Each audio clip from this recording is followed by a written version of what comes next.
Hi friends, welcome to DLJ kitchen. ఈరోజు మనం కాకరకాయ స్టఫ్డ్ కర్రీ ఎలా చేసుకోవాలో చూద్దాం. ముందుగా 500 గ్రామ్స్ కాకరకాయలను తీసుకుని ఈ విధంగా కట్ చేసుకుని పీల్ చేసుకోవాలి. ఇప్పుడు నేను చూపిస్తున్న విధంగా ఈ కాకరకాయలను చిన్న చిన్న ముక్కలుగా కట్ చేసుకోవాలి. నేను పెద్ద కాకరకాయలు తీసుకోవడం వల్ల వీటిని చిన్న ముక్కలుగా కట్ చేస్తున్నాను. ఒకవేళ చిన్న కాకరకాయలు కానీ మీరు తీసుకుంటే అలాగే ఉంచేయచ్చు.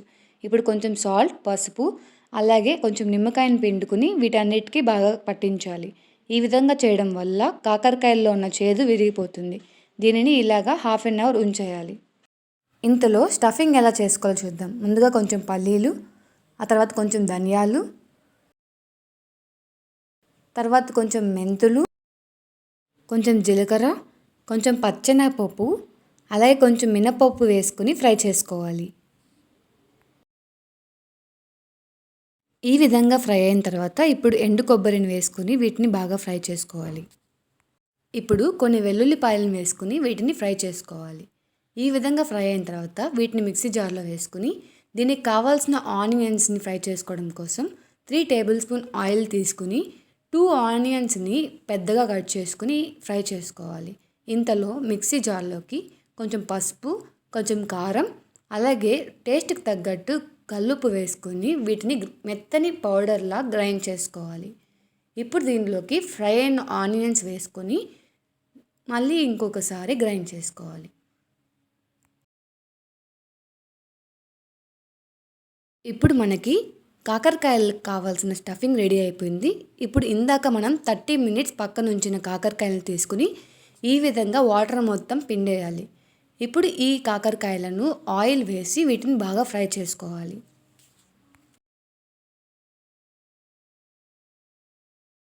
ఈ విధంగా కాకరకాయలను ఫ్రై చేసుకున్న తర్వాత ఇప్పుడు వీటిని పక్కకు తీసుకుని దీంట్లో ఉన్న సీడ్స్ అన్నిటిని రిమూవ్ చేయాలి. నేను చూపిస్తున్న విధంగా ఈ సీడ్స్ని తీసేసుకోవాలి. దీని ప్లేస్లో మనం స్టఫింగ్ చేసుకుంటాం.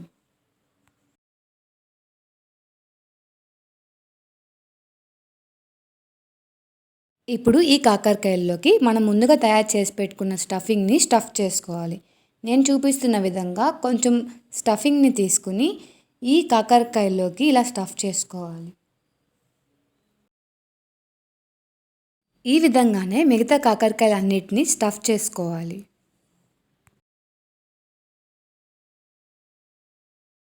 ఇప్పుడు ఈ విధంగా స్టఫ్ చేసుకున్న కాకరకాయలను గోల్డెన్ బ్రౌన్ కలర్ వచ్చేంత వరకు ఫ్రై చేసుకోవాలి.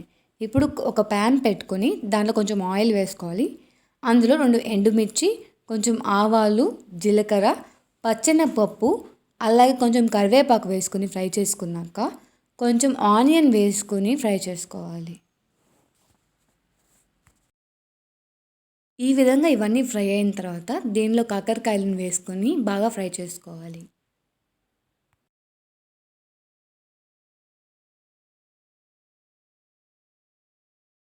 కాకరకాయలు బ్రౌన్ కలర్ వచ్చేంత వరకు మనం వీటిని ఫ్రై చేసుకోవాలి.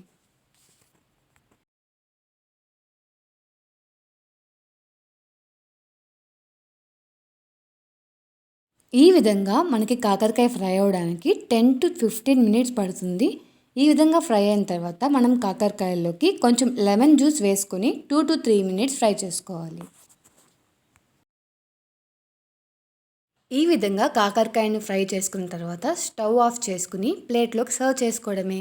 ఈ కాకరకాయ స్టఫ్డ్ కర్రీ వైట్ రైస్లో కానీ, పప్పన్నంలో కానీ లేదా రసమన్నంలో కానీ ద బెస్ట్ కాంబినేషన్. ఇది చాలా బాగుంటుంది. మీరు ట్రై చేసి ఎలా ఉందో కామెంట్ చేయండి.